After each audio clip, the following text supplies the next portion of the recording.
출애굽기 32장 15절 16절입니다.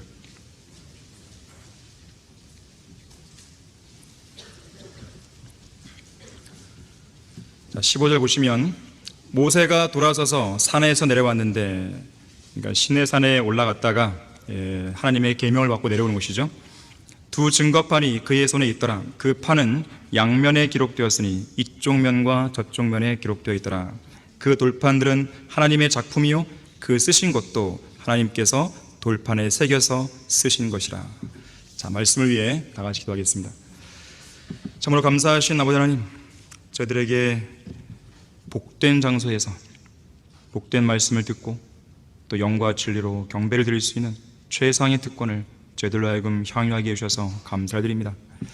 이 시간 저희들의 마음을 주님 한 분만으로 가득 채워주시고 말씀을 받을 최적의 마음으로 저희들의 마음 상태를 주관해 주십시오. 마귀가 어떠한 형태든지 혼미케 하지 못하도록 막아주시고 말씀을 듣는 데 있어서 어떠한 방해도 받지 않도록 해주시기 원합니다. 저희들은 말씀을 통해 변화되어야 됩니다. 우리의 생활과 우리의 열매들도 달라져야 되는 것입니다. 우리는 성경대로 믿는 그리스도인으로서의 그런 삶을 살아야 되는 것입니다. 이 시간을 그러한 삶을 살 수 있는 좋은 계기로 사용할 수 있도록 도와주십시오. 온전히 주님께 부탁드립니다. 주 예수 그리스도 이름으로 기도했습니다. 아멘. 자, 하나님의 손가락으로 기록된 십계명이라는 제목으로 설교하겠습니다. 본문에 나오듯이 하나님께서 직접 기록하신 것이죠.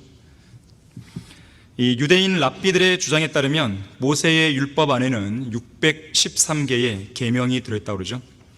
그리고 613개의 계명은 바로 이 10개의 계명으로 요약될 수 있는 것입니다. 이 10개의 계명을 그분의 손가락으로 직접 돌판에 기록하셨다는 것이죠. 출애굽기 31장 18절에서도 이렇게 말씀합니다. 주께서 시내산에서 모세와 이야기를 마치셨을 때 하나님께서 손가락으로 쓰신 두 증거판인 돌판들을 모세에게 주시니라 그랬어요. 모세를 시켜서 대신 쓰게 한 게 아닙니다. 하나님이 직접 그분의 손가락으로 돌판에 새겨서 쓰신 후 모세의 손을 통해서 백성들에게 전달한 것이죠. 자, 그렇다면 하나님께서 십계명을 주신 목적은 무엇인가? 인간으로 하여금 죄가 무엇인지 구체적으로 깨달아 알게 하시기 위함입니다. 로마서 7장 7절에서는 그런즉 우리가 무슨 말을 하리요? 율법이 죄냐? 결코 그럴 수 없느니라. 율법에 의하지 아니하고서는 내가 죄를 알지 못하였으니 곧 율법이 너는 탐내지 말지니라 하지 아니었다라면, 자, 탐내지 말지니라 십계명에 나오는 내용이죠. 내가 정욕을 알지 못하였으리라 그랬어요. 십계명을 통해 죄를 알게 된다는 뜻이죠. 또 로마서 3장 20절에서는 그러므로 율법의 행위로는 그분 앞에 의롭게 될 육체가 없나니 이는 율법을 통해서는 죄의 깨달음이 있음이라 그랬어요. 죄를 깨닫게 되는 것이에요. 십계명을 통해서, 율법을 통해서 죄가 무엇인지 알게 되고 또 죄를 깨닫는 것이죠. 중요한 점은 십계명을 비롯해서 율법을 통해서는 의롭게 될 육체가 없다는 사실이에요. 율법 자체가 우리를 구원하지 못합니다. 물론 그것은 율법 자체에 문제가 있기 때문에 그런 게 아니에요. 로마서 7장에 의하면 율법은 거룩하다 그랬어요. 율법은 의롭고 율법은 선하고 심지어 율법은 영적이기까지 합니다. 하지만 그 십계명을 완벽하게 지킬 수 있는 거룩하고 의롭고 선하고 영적인 인간은 없다는 거죠. 이것이 바로 문제입니다. 인간은 너무나 육신적이고 연약해서 율법을 지킬 수가 없는 거예요. 그래서 율법은 우리를 구원할 수 없어요. 오직 죄의 삭슨 사망대로 우리를 죽음으로 몰고 가는 것이죠. 너는 죄인이야, 그러니까 죽어야 돼. 이 사실을 선고하는 거예요. 이것이 바로 율법이 지닌 한계입니다. 율법은 마치 거울과 같아요. 거울은 우리의 얼굴을 있는 그대로 비춰서 보여줄 뿐 얼굴의 더러움을 제거하지 못하죠. 너 지금 얼굴 더러워, 이것만 알려주는 거죠. 내가 씻어줄게, 그렇게 못합니다. 거울은 우리의 더러운 얼굴을 깨끗이 씻을 필요가 있다는 걸 가르쳐주지만 직접 더러운 부분을 닦아주지 못해요. 율법이 그런 것입니다. 그래서 율법은 죄를 짓는 우리가 얼마나 사악하고 얼마나 불의하고 얼마나 더러운 존재인지를 깨닫게 해주는 거예요. 결국 우리 스스로의 힘으로는 우리 자신을 구원할 수 없구나, 이걸 알게 해주는 것이죠. 그러면서 동시에 그 율법은 우리에게 구주의 필요성을 알려주는 거예요. 너 힘으로는 안 돼. 봐, 너가 해봤지만 안 되잖아. 너에게는 구주가 필요해. 그분이 누구신가? 예수 그리스도란 거죠. 그래서 거룩하고 의롭고 선하고 영적인 속성을 가진 율법은 우리 죄인들을 예수 그리스도, 즉 거룩하고 의롭고 선하고 영적인 분이신 예수님께로 인도하는 거예요. 인도하는 지도교사의 역할을 하는 것입니다. 그것이 율법의 역할이에요. 그것이 율법이 주어진 목적이에요. 갈라디아서 3장 24절에서 바로 그 말씀을 하고 있죠.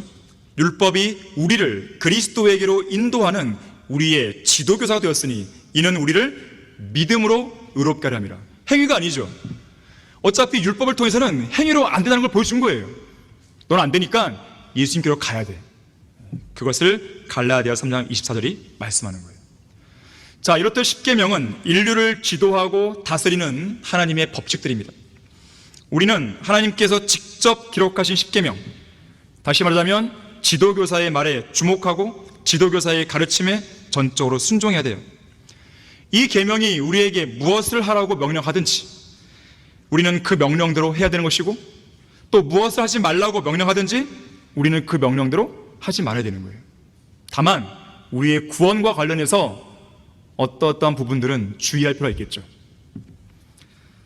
자, 이 계명은 하나님께서 친히 그분의 손가락으로 기록해서 인류에게 주신 세상에서 가장 위대한 계명이에요. 그래서 이 계명에 우리는 순종하는 것이죠. 하나님께서 직접 기록하신 십계명에 순종하라. 자, 첫 번째로 하나님만을 숭배하고 하나님을 첫째로 사랑하라는 것이에요. 자, 십계명의 내용이 출애굽기 20장에 나오죠. 자, 한번 보겠습니다. 출애굽기 20장 1절에서 3절을 보시게 되면 첫 번째 계명이 나오죠. 하나님께서 이 모든 말씀을 일러 말씀하시기를 나는 이집트 땅 종의 집에서 너를 데리고 나온 주 너의 하나님이라. 너는 내 앞에 다른 어떤 신들도 있게 하지 말지니라.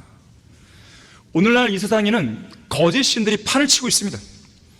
눈에 보이는 신들에서부터 눈에 보이지 않는 신들에 이르기까지, 말 못하는 우상들과 형상들에서부터 말할 줄 아는 아이돌까지, 교황, 대통령, 정치가, 기업인, 과학자, 철학자, 종교 지도자, 스포츠 스타, 배우, 가수, 댄서, 아이돌 그룹 등등 세상 곳곳에서 거짓 신들이 활기를 치고 있는 것이죠. 어떤 사람은 돈을 숭배하죠. 그래서 예수님은 하나님과 재물을 동시에 섬길 수 없다고 그랬어요. 앤드류 카네기는 말하기를 인간에게는 우상이 필요하다. 우상 숭배 중에서도 최악의 우상은 부를 축적하는 것이다. 돈을 숭배하는 것보다 더 비열한 우상 숭배도 없다고 그랬어요. 어떤 사람은 음행을 숭배하죠. 음행의 영이 많은 사람의 마음을 장악한 것이죠. 젊음의 정욕을 충동질해서 오늘날 젊은이들 대부분을 관능적인 성적 노예들로 전락시켰습니다. 음행에 찌들어 있는 것이에요. 또 어떤 사람은 명예를 숭배하죠. 이 명예라는 거짓 신은 남들보다 더 높이 올라가고 더 빨리 최고하려도록 부추기죠. 그래서 사람들은 세상에서 이름을 내고 싶어 안달인 것이죠. 남들보다 많이 뒤처지거나 평범하고 시시한 사람이 된 것 같다 싶으면 왠지 불안해지죠. 뭔가 해야 될 것 같아요. 명예와 성공이라는 이 거짓 신은 마치 약효가 빨리 떨어지는 마약 같습니다.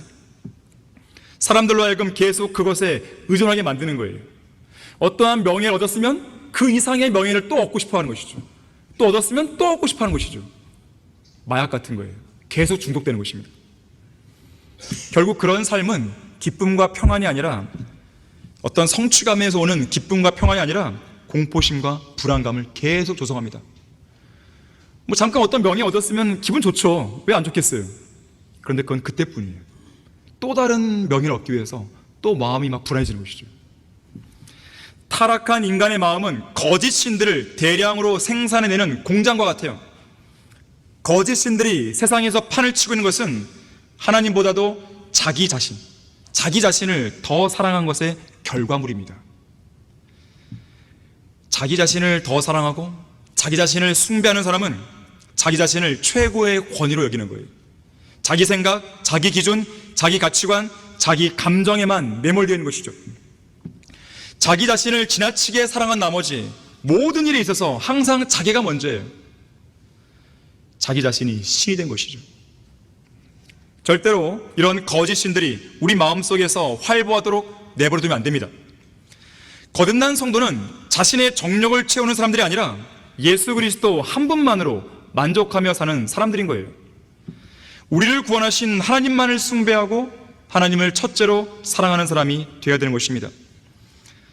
어떤 그리스도인이 쓴 시에는 그대가 발길을 옮기는 곳마다 예수님도 모시고 가는가, 이런 식구가 있습니다. 여러분이 정말로 하나님을 사랑하고 하나님만을 숭배하고 있다면 주님께서 절대로 가시지 않는 그런 곳에 가시면 안 되는 거죠. 주님께서 절대로 보시지 않는 것 보지 말아야겠죠. 주님께서 절대로 하시지 않는 것 여러분도 하지 말아야겠죠. 오늘 본문은 너는 내 앞에 다른 어떤 신들도 있게 하지 말지니라고 경고하고 있습니다. 하나님께서 직접 기록하신 10계명에 순종하라. 두 번째로 우상 숭배의 죄를 짓지 말아야 돼요. 우상 숭배의 죄. 본문 4절이죠. 너는 어떤 새긴 형상도 내게 만들지 말고 또한 위로 하늘에 있는 것이나 아래로 땅에 있는 것이나 땅 아래 물에 있는 것에 어떤 모습이든지 만들지 말며 너는 그것들에게 절하지 말고 그것들을 섬기지 말지니라. 이는 나 주 너의 하나님은 질투하는 하나님이니 나를 미워한 자들의 3, 4대까지 그 조상들의 죄악을 그 자손들에게 미치게 하고 나를 사랑하고 나의 계명들을 지키는 자들에게는 수천 대까지 자비를 베푸느니라. 자, 여기서의 계명들이 뭐겠어요? 10계명이 직접적으로 와닿죠. 자, 이 세상의 어리석은 사람들은 거짓 신들을 기념하고 섬기기 위해서 무언가를 새기고 조각하고 그림으로 그리고 주물로 부어 만들고 그렇게 해서 우상과 형상들을 만들어내는 거예요. 그리고 그 앞에 절하고 숭배하고 심지어 말도 못하는 그들에게 자문을 구하기도 하죠. 또는 태양, 달, 하늘의 군상들을 경배하죠. 소위 죽은 성인들과 마리아에게 숭배하고 기도하는 12억 명 이상의 카톨릭 교도들이 있는가 하면 존재하지도 않는 600개의 날개 달린 천사를 통해 마호메트에게 계시를 전해 주었다고 알려진 달신, 이 달신을 섬기는 사람들이 무려 18억 명의 모슬렘들이 있는 거예요. 또한 보지도 듣지도 말하지도 걷지도 못하는 불상들 앞에 전하는 약 5억 명의 불교도들이 있고 3억 3천만여 개의 신들을 섬기는 10억 명 이상의 힌두 교도들이 있는 거예요. 이들만 합해도요 40억이 넘어가는 것이죠. 세계 곳곳에 우상 숭배자들이 들끓고 있는 것입니다. 이러한 수치는 문맹률이 높았던 미신적인 고대 사회의 통계 수치가 아니에요. 고등교육을 받았고 과학과 지식이 발달했다고 하는 2023년을 사는 현대인들의 실상입니다. 하나님께서는 이런 우상 숭배자들을 심판하셔요. 지금도 마찬가지예요. 그래서요 산불이나 지진이나 기근이나 이런 데가 이런 재앙들이 많이 있는 곳을 보세요. 주로 어디에서 나타나는지. 우상 숭배자들에게 나타나는 것이에요. 그런 심판이. 5절 말씀대로 3, 4대까지 저주하시는 거예요.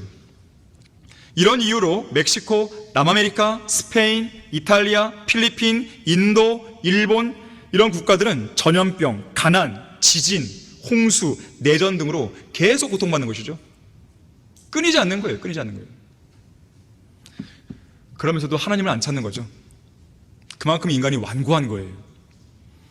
자, 그런가 하면 어떤 형상의 발 앞에 엎드려서 숭배하지 않다더라도 TV, 라디오, 신문, 잡지, 연예인, 인터넷, 방송, 스마트폰 이런 것들을 거기에 막 엎드려 숭배하는 우상 숭배자들이 부지기 쓴 거예요. 특히 텔레비전과 스마트폰이 미치는 영향력이 훨씬 크죠. 왜 그러냐면 이러한 것들은 우리의 눈앞에 어떤 이미지가 뭐예요? 형상이죠. 형상들을 제시하는 거예요. 사탄은 그런 매체들을 통해서 더럽고 추잡한 영상들과 이미지와 형상들을 끊임없이 양산해내는 것이에요. 그렇게 해서 현대 그리스도인들이 정욕에 사로잡히도록 만드는 것이죠. 쉽게 헤어나지 못하는 거예요. 이런 영상 매체를 통한 사탄의 공격을 저지하는 방법은 딱 한 가지예요. 모든 영상들을 파괴하든지 뽑아버리든지 가까이 하지 말든지, 그것밖에 없어요. 찬송가 작사자 윌리엄 쿠퍼가 이렇게 기도합니다. 내가 가장 아끼고 있는 우상이라도, 또한 그 우상이 무엇이든지 간에 주님의 보좌, 제 마음속에 있는 주님의 보좌에서 그것을 찍어버리도록 나를 도우시고 주님만을 경배하게 하소서 그랬어요. 하나님께서 직접 기록하신 십계명에 순종하라. 세 번째로, 하나님의 이름을 함부로 들먹이면서 헛되이 사용하지 말아야 됩니다. 본문 7절이죠. 너는 주 너희 하나님의 이름을 헛되이 사용하지 말라. 주는 그의 이름을 헛되이 사용하는 자를 죄 없다고 여기지 아니하리라. 주님의 이름을 헛되이 사용하는 사람은 죄를 짓는 거예요. 그래서 구약의 율법에 따르면 그런 죄를 지은 사람을 죽였습니다. 하나님의 이름을 헛되이 사용하는 사람을 죽였어요. 자, 왜 죄인가 하면 우리는 신약시대니까요. 예수 그리스도의 이름은 우리가 기도 응답을 받을 수 있는 열쇠이기 때문에 그런 거예요. 예수님께서 말씀하셨죠. 너희가 내 이름으로 무엇인지 구하면 내가 그것을 행하리니 이는 아버지로 아들 안에서 영광을 받으시게 하려는 것이라.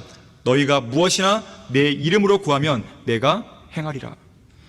이 위대한 약속이고 위대한 특권인데, 이러한 주의 이름을 함부로 취급하고 헛되이 한다면 그건 죄죠.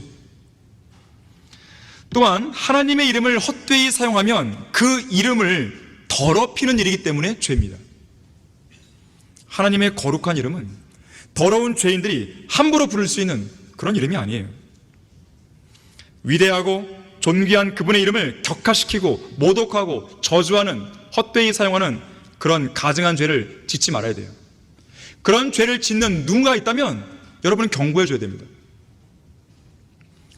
이사야 9장 6절에서는 그의 이름은 경이로운 분이라, 상담자라, 능하신 하나님이라, 영원하신 아버지라, 화평의 통치자라 그랬어요. 얼마나 강력한 이름이에요. 얼마나 권위가 있는 이름입니까? 얼마나 위험이 있는 이름이에요. 이 세상 어디에도 이보다 더 신비롭고, 이보다 더 사랑스럽고, 이보다 더 아름답고, 이보다 더 능력이 있고, 이보다 더 위대하고 경이로운 이름을 찾아볼 수 없는 거죠. 특히 이 이름은 온 우주에서 우리를 구원할 수 있는 유일무이한 이름이죠. 그러므로 다른 얘기는 구원이 없나니 이는 하늘에서 우리가 구원을 받을 수 있는 다른 이름을 인간에게 준 적이 없다 그랬어요. 없어요. 그래서 우리 그리스도인들은 그분의 이름을 함부로 헛되이 사용할 게 아니라 영원토록 찬양하고 드높이고 칭송하고 심지어 그 이름에 우리는 감사해야 되는 거예요. 히브리서 13장 15절에서 우리가 그분을 통해서 찬양의 제물을 하나님께 계속해서 드리자, 이것이 그의 이름에 감사하는 우리 입술의 열매니라 했어요. 여러분이 주님의 이름에 대해서 감사하는 열매를 내고 싶다면 찬양하시면 되는 거예요. 주님의 이름을 드높이는 것이죠. 주님의 이름을 칭송하는 것이죠. 거룩한 제사장들인 우리 그리스도인들은 주님을 찬양하는 찬송 속에 머물러 있어야 됩니다. 찬송하는 입술에는 쓸데없는 잡담이나 노랫말이 붙어 있을 자리가 없죠. 그리스도인데도 불구하고 세상 가요를 부르고 있다, 그건 제일 이해가 안 되는 모습이에요. 또한 찬송하는 입술에는 하나님의 이름을 헛되이 입에 올리지도 않죠. 찬양이 끝나면 우리의 예배와 우리의 경건도 끝나버리는 거예요. 찬양이 끝나면 우리의 입술은 더러운 것들로 가득 찰 수 있는 그런 확률이 높아져 버리는 거예요.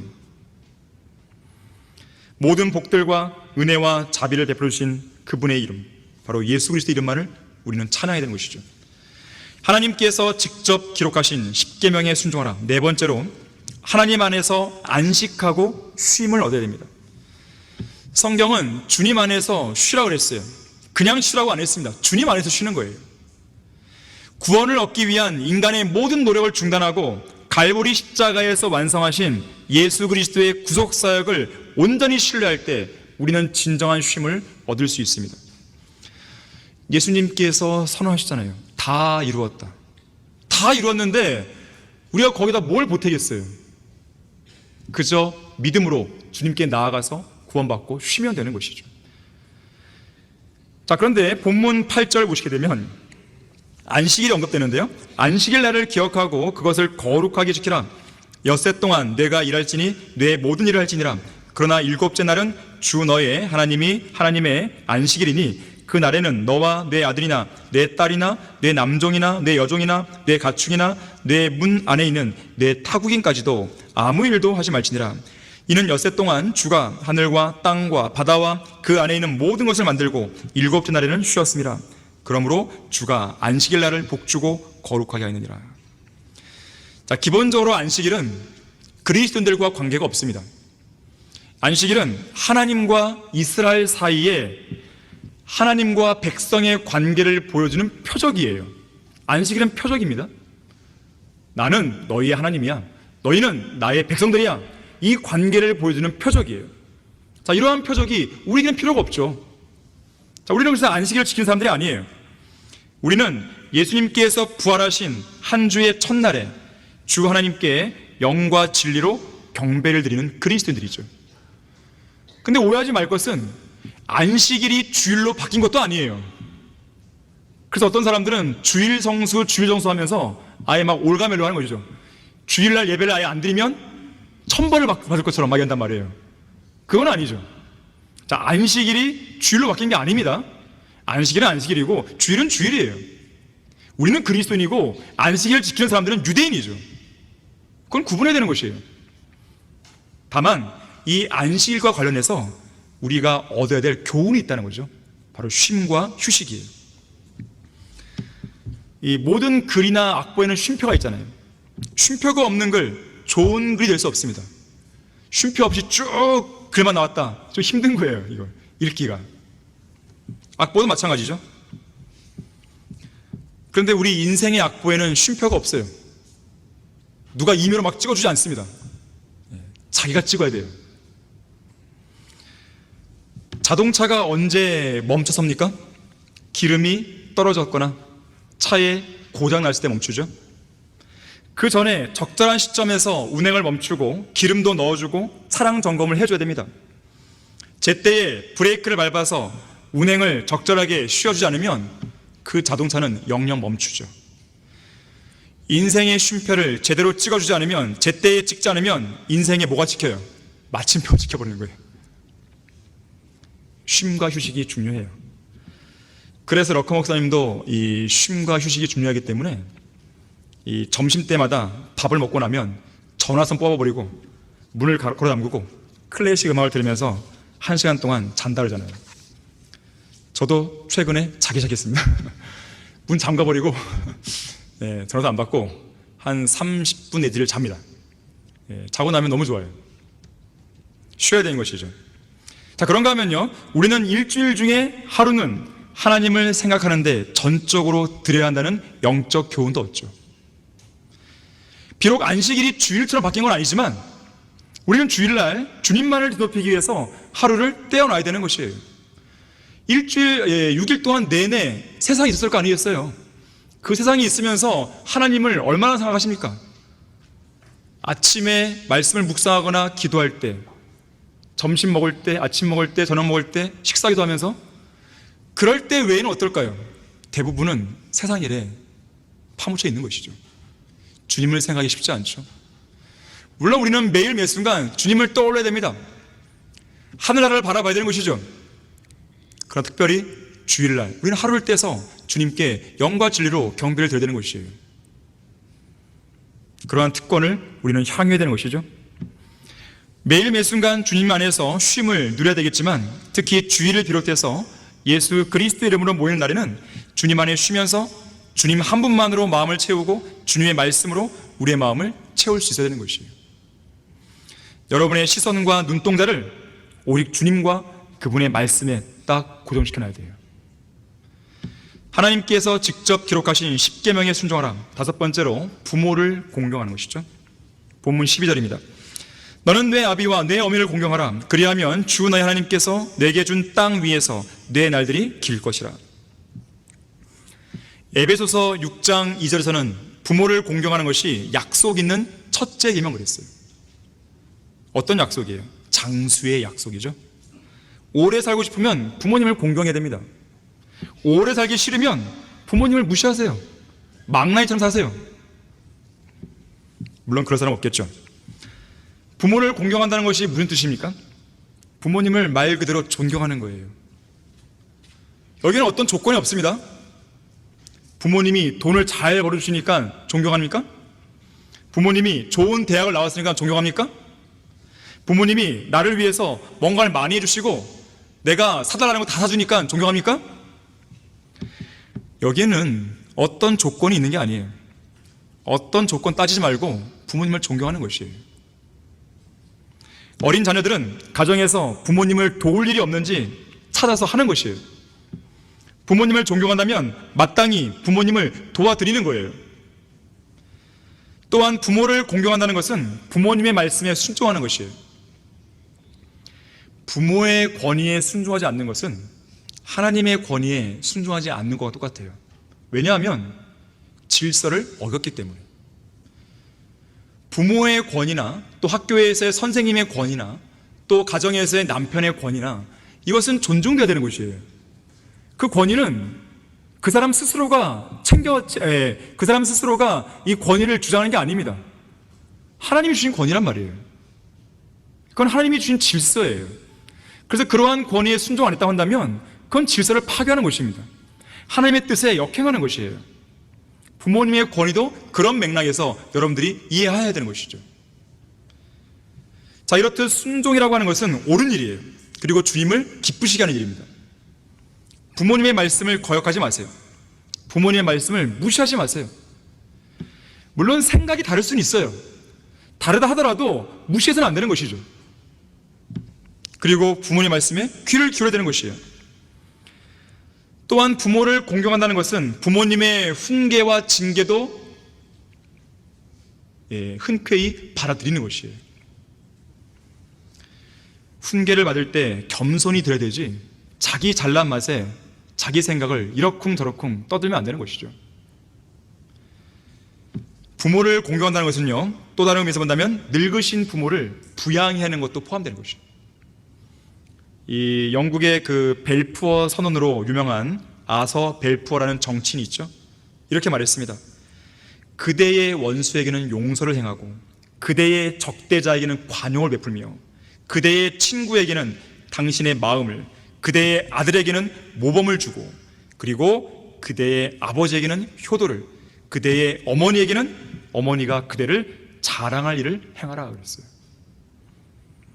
아들이 잘 되고 딸이 잘 되면 어때요? 부모가 기뻐하잖아요. 작은 건 잘 되고 어땠어요? 정말 기뻐하잖아요. 그것이 부모님의 마음이죠. 윌리엄 펜이라는 사람이 말합니다. 하나님 다음으로 귀한 분은 부모다 그랬어요. 그런데 오늘날 이 현대 사회를 보게 되면 특징 중에 하나가 무정함이에요. 무정하다. 마지막 날들에 나타나는 타락한 현상 중에 하나죠. 자녀들이 아버지와 어머니를 무정하게 대하는 거예요. 관심도 안 둡니다. 물론 물리적으로나 의학적으로 부모님을 보살피지 못하는 경우가 생길 수 있죠. 그건 어떻게 방법이 없잖아요. 하지만 노망이 들고 골치 아프게 한다고 해서 부모를 무조건 요양원에 보낸다? 그 말이 아니죠. 자, 우리가 스스로 돌보지 못했던, 우리 자신을 스스로 돌보지 못했던 그런 시절에 부모님은 우리를 버리지 않았어요. 뭐 타가소에 맡기거나, 뭐 북한이면 모를까, 타가소에 맡기거나 요양원에 못 보낸다거나 어디 누군가에게 맡기지 않았단 말이에요. 직접 키웠죠. 직접 그 모든 것들을 감수했죠. 그렇다면 우리 역시나 우리의 노쇠한 부모를 돌보는 건 당연한 거 아니에요. 상식 아니에요, 이거는. 하나님께서 직접 기록하신 10계명에 순종하라. 여섯 번째로 본문 13절에서 살인하지 말라 그랬어요. 살인. 이 세계보건기구에 따르면 2002년 기준으로 지구상에는 40초마다 한 명씩 누군가가 자살해요. 또 1분마다 한 건씩 살인사건이 일어납니다. 또 100초마다 한 사람씩 전장에서 죽어요. 최초의 살인자인 카인이 자신의 동생 아벨을 죽인 이래로 10억 명의 사람들이 싸움과 전쟁 때문에 죽었습니다. 다시 말하자면 인류는 쉬지 않고 살인을 저질러 온 거죠. 그런데 물리적인 살인만 살인이 아닙니다. 여러분이 옆에 있는 형제 자매를 미워하고 있다면 살인죄예요. 주님은 살인죄로 규정합니다. 요한일서 3장 15절에서 자기 형제를 미워하는 자는 누구나 살인자다 그랬어요. 여러분이 미워하는 누군가에 대해서 어딘가에 뒤에 숨어서 수근거리거나 험담하지 마세요. 제일 비겁한 모습이죠. 그런가 하면 그리스도인은 자기 자신을 죽이지도 않죠. 즉 자살을 안 하죠. 성경은 우리에게 이렇게 말씀해요. 의인은 믿음으로 말미암아 살리라. 내 마음을 다하여 주를 신뢰하고 내 자신의 명철을 의지하지 말라. 너희의 염려를 다 하나님께 맡기라. 이런 그분께서 너희를 돌보심이니라. 성경에 나오는 여러 약속들 중에서 몇 개만 말씀드린 거예요. 자, 이러한 말씀들을 알고 있는 그리스도인이라면 자살해야 할 이유가 없죠. 문제 해결책이 있는데 왜 자살해요? 이와 관련해서 럭커 목사님이 이런 말을 했습니다. 성도들 중에는 정말로 가슴 아픈 일, 커다란 문제, 실로 어려운 상황에 직면해 있다. 그런 상황을 내가 이해 못하는 바는 아니지만 그렇다고 슬퍼하거나 우울해한다고 해서 상황이 더 나아지는 것은 아니다. 혹자는 나는 행복하지 않아요 라고 말할지 모른다.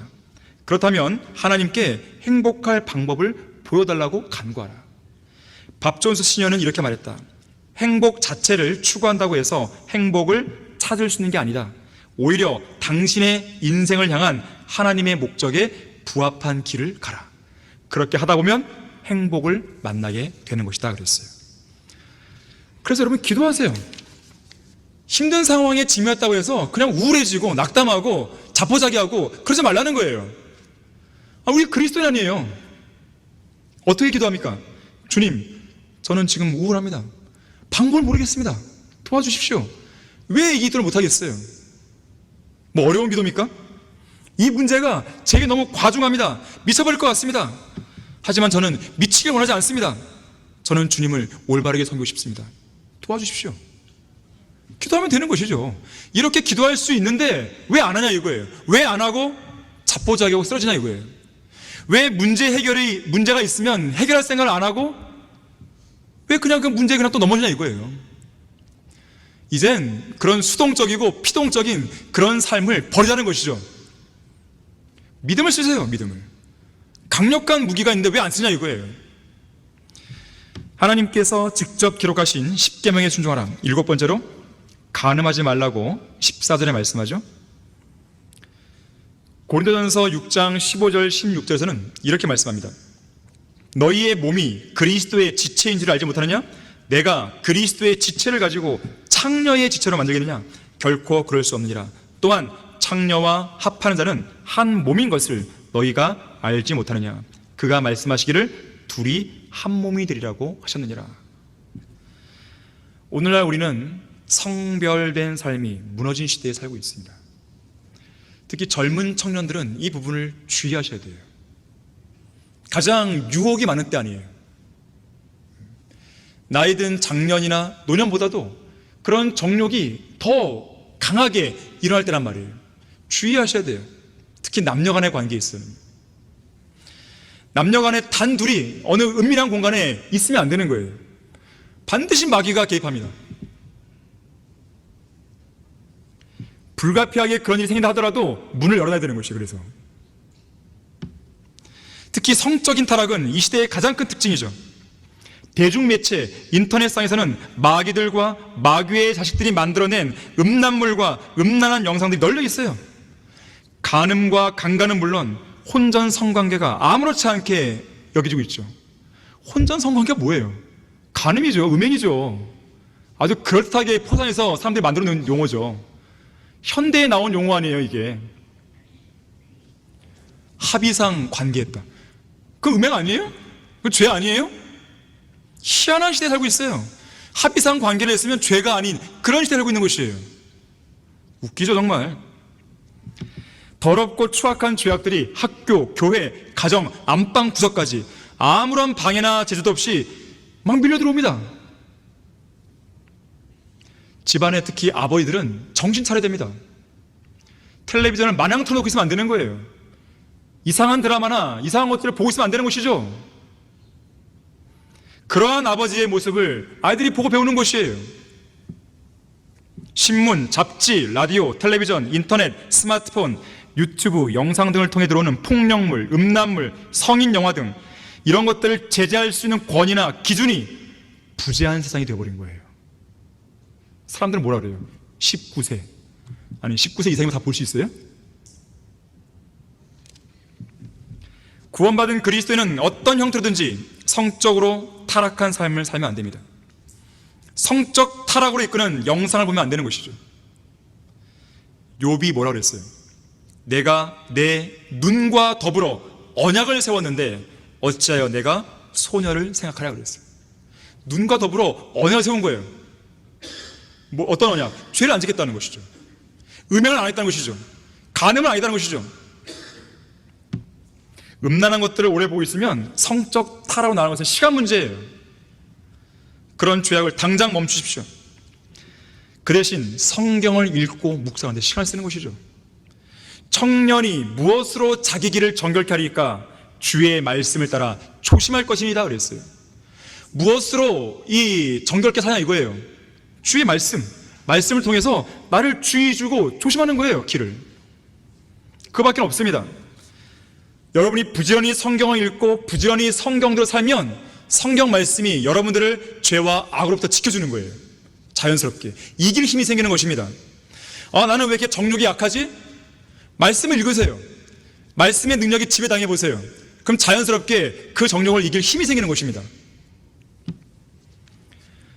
가늠하다가 현장에서 붙잡혀온 여인을 향해서 예수님이 뭐라고 하셨어요? 그녀를 용서하시면서 더 이상 죄를 짓지 말라 그랬죠. 가늠한 사람을 위한 가장 위대한 메시지죠. 다른 메시지가 못 필요하겠어요. 더 이상 짓지 마. 항상 죄의 유혹이 있을 때마다 예수 그리스도의 보혈로 머리부터 발끝까지 깊은 양심까지 적셔달라고 기도하십시오. 그러면 자연스럽게 그 보혈의 능력이 죄를 밀어내는 것이에요. 하나님께서 직접 기록하신 십계명에 순종하라. 8번째로 15절에서 도둑질하지 말라고 명령하죠. 그리스도인은 어떤 거라도 훔치는 사람이 되면 안 됩니다. 그리스도인은 자기 것이 아닌 것에는 주인의 허락 없이 절대 손을 대면 안 돼요. 이건 집안에서부터 가르쳐야 돼요. 집안에서 자녀가 2명 이상 있다 그러면 형제들 사이에서도 자매들 사이에서도 함부로 못 만지게 됩니다. 자기의 소유권을 명확하게 알려줘야 되는 거예요. 만지더라도 허락 받고 해야 되는 것이에요. 부모님의 물건은 당연한 것이고 부모님의 물건을 함부로 여러분 손에 가면 안 됩니다. 반드시 허락 받고 어머니, 아버지 해도 됩니까? 묻게 하셔야 되는 거예요. 그게 교육입니다. 그것부터가 그 아이로 하여금 함부로 다른 사람의 물건에 손대지 않게 만드는 거예요. 서울에는요 그런 말이 있어요. 개 아시죠? 개가 있어도 짖지 않아요. 그런 이야기가 있습니다. 그래서 그 개한테 이유를 물어봤어요. 그랬더니 이렇게 말합니다. 앞집은 부정축제자요, 뒷집은 몰입해요, 옆집은 투기꾼이요, 주인은 사기꾼으로 모두가 도둑이니 누구를 보호하기 위해 짖습니까?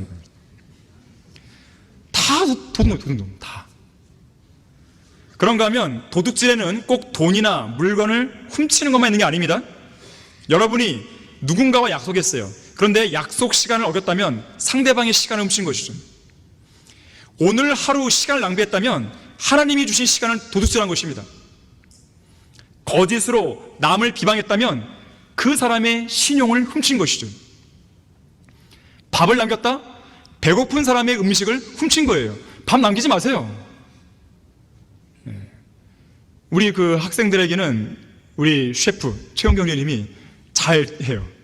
남기지 않도록. 그리고 골고루 먹도록 지도해 줍니다. 왜 남겨요? 차례를 지키지 않습니까? 차례. 순서도 안 지켜요. 그 사람은 차례를 지키는 사람의 질서 의식을 훔치는 것이죠. 질서를 지켜야 돼요. 자기가 있다가 떠난 자리는 깨끗해야 돼요.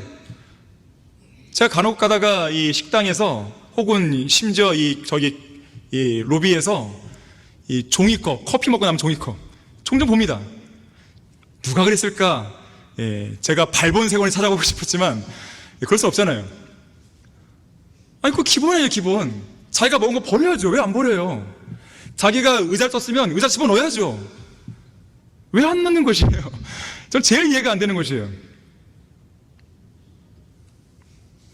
저는 채플 설교 때 이 밑에서 애들 이제 같이 살리잖아요. 그러면 이게 집어넣는 그 의자가 있어요.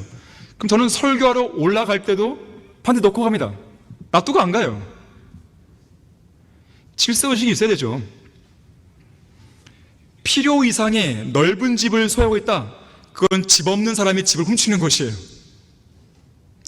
자기가 적정한 공간만 있어야 되죠. 필요 이상이 막 뒹굴고 다닐 거예요, 막. 때로는 여러분이 마귀처럼 살면서 여러분의 어머니 인생에서 6년이라는 학창 시절을 훔쳤을 수 있는 것이죠. 어머니의 마음을 속삭였다면.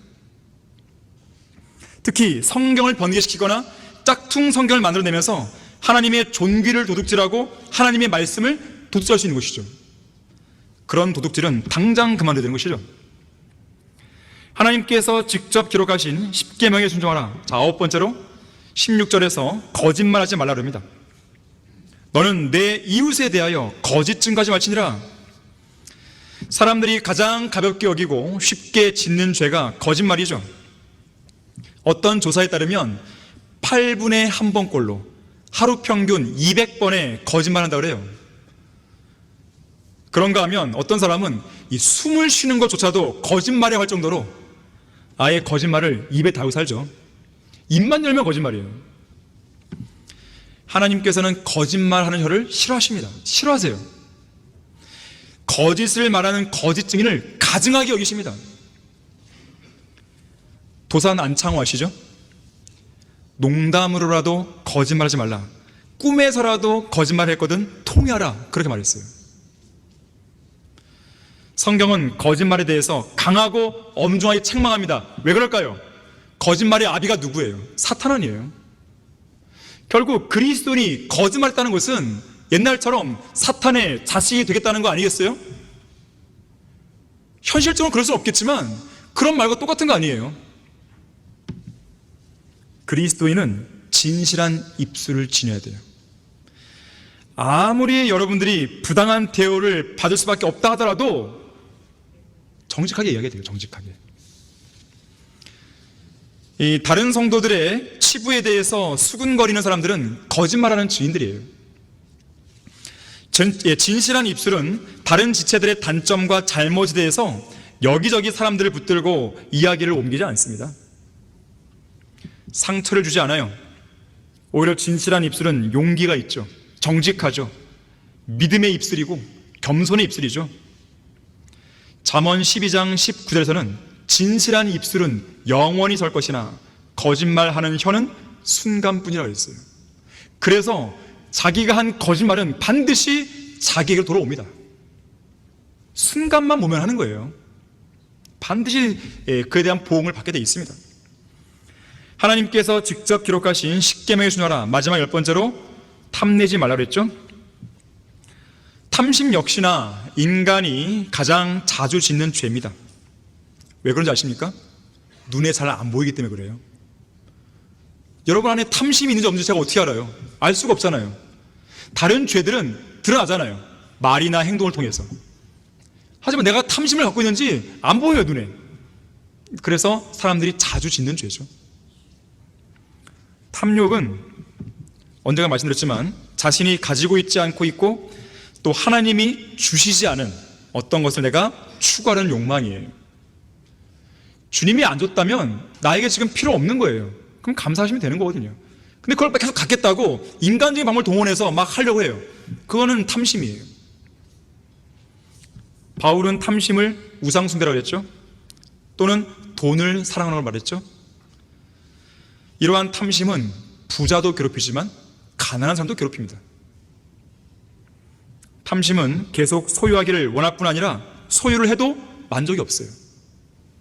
그래서 누가 비유하기를 탐심을 만족시키는 일은 소금물을 마시면서 갈증이 해소되기를 원하는 것 같다 그랬어요. 갈증이 해소가 안 되죠.